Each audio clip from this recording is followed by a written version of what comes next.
berusaha untuk meninggalkan segala larangan Allah Subhanahu wa Ta'ala. Ingat, maka sungguhnya azabku amat pedih untukmu. Allahu Akbar, Allahu Akbar, Allahu Akbar. Selanjutnya mari kita berselawat pada Nabi besar Muhammad sallallahu alaihi wasallam. Untuk apa kita berselawat? Jika di dunia ini kita membutuhkan pertolongan orang lain, maka kita bisa meminta tolong kepada saudara-saudara kita, kerabat dan para sahabat kita.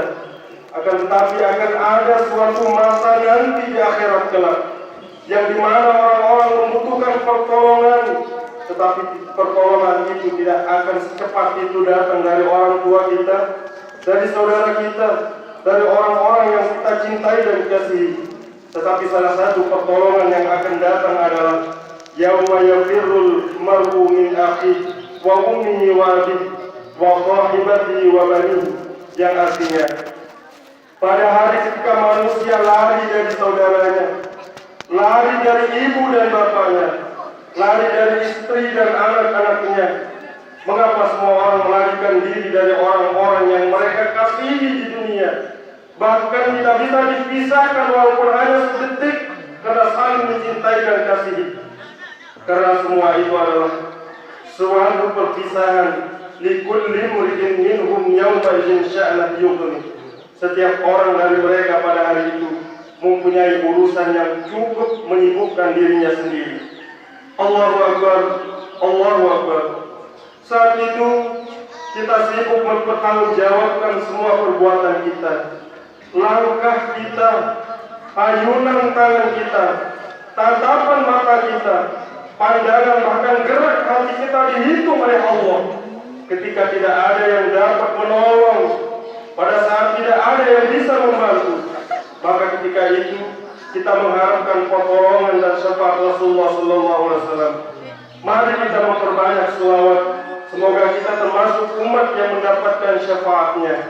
Karena dengan cara banyak membaca selawat, berarti kita mencintai Nabi kita sendiri melebihi dari orang-orang yang kita cintai di dunia ini. Allahu Akbar, Allahu Akbar, Allahu Akbar. Allahumma salli ala Muhammad wa ala ali sayyidina Muhammad. Masyaallah muslimin wa rahmatullah. Tujuan dari puasa adalah menciptakan semua manusia yang bertakwa, dan kedudukan manusia di sisi Allah diukur dari ketakwaannya. Sesuai dengan firman Allah di dalam Al-Quran, Ya ayuhan nasu inna khalaqnakum min zakari wa unsa wa ja'alnakum syu'uban wa qabaila lita'arafu inna akramakum indallahi atqakum innallaha alimun khabir. Hai manusia, sesungguhnya kami menciptakan kamu dari seorang laki-laki dan seorang perempuan, dan menjadikan kamu berbangsa-bangsa dan bersuku-suku, supaya kamu saling mengenal. Sesungguhnya orang-orang yang paling mulia di antara kamu di sisi Allah ialah orang yang paling takwa di antara kamu. Sungguhnya Allah Maha mengetahui lagi Maha mengenal. Allahu Akbar, Allahu Akbar, walillahil hamd. Manusia dianggap mulia bukan karena hartanya, bukan karena jabatannya, bukan pula karena bentuk dan rupanya. Rasulullah SAW mengingatkan kita, Inna Allah la yanzuru ila ajsamikum wala ila suwarikum walakin yanzuru ila qulubikum wa a'malikum, yang artinya sungguhnya Allah tidak melihat kepada tubuh kamu dan tidak melihat kepada bentuk kita, tetapi Allah melihat kepada hati dan perbuatan kita. Masyaallah muslimin warahmatullah. Janji Allah Subhanahu wa Ta'ala untuk orang-orang yang takut padanya adalah waliman khaba maqama rabbih jannatan. Dan bagi orang yang takut dan bertakwa kepada Allah adalah dua surga untuknya. Masyaallah muslimin warahmatullah. Yang dimaksud dua surga di sini adalah yang satu untuk manusia dan yang satu lagi untuk jin. Ada juga ahli tafsir yang berpendapat bahwa surga dunia itulah yang disebut dengan dua surga. Allahu Akbar, Allahu Akbar, Allahu Akbar, walillahil hamd. Allah Subhanahu wa Ta'ala bercerita tentang balasan yang telah Ia siapkan untuk orang-orang yang bertakwa kepadanya. Di dalam ayat Al-Quran ditegaskan, wasairu maghfiratin ila maghfiratin min rabbikum wa jannatin 'arduha as-samawati wal ardh uiddat lil muttaqin. Dan bergegaslah kita kepada ampunan dari Tuhanmu dan kepada surga yang luasnya seluas langit dan bumi yang disediakan untuk orang-orang yang kembali dan bertakwa kepadanya. 1 bulan penuh kita ditampa dilatih dalam berbagai kebaikan.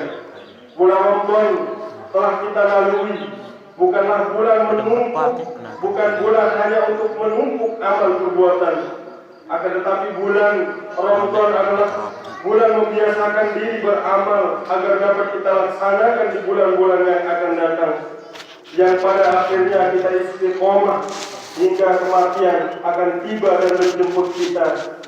Masalah muslimin rahimahullah, di saat bulan Ramadan kita amat takut kepada Allah Subhanahu wa taala. Kita tidak makan, tidak minum, tidak melihat yang haram, tidak membicarakan yang haram. Semua larangan Allah kita patuhi. Mari kita bawa rasa takut itu hingga kita mati. Krisis kita saat ini adalah krisis tidak adanya rasa takut kepada Allah. Andai seorang suami takut kepada Allah, maka ia tidak akan menyia-nyiakan istri dan anak-anaknya. Jika seorang istri takut kepada Allah, ia tidak akan mengkhianati suaminya.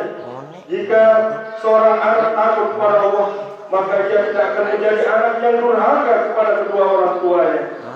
Jika seorang rakyat takut kepada Allah, maka dia tidak akan mengingkari perintah pemimpinnya. Dan andaikan pemimpin itu takut dan malu kepada Allah, maka ia tidak akan mengingkari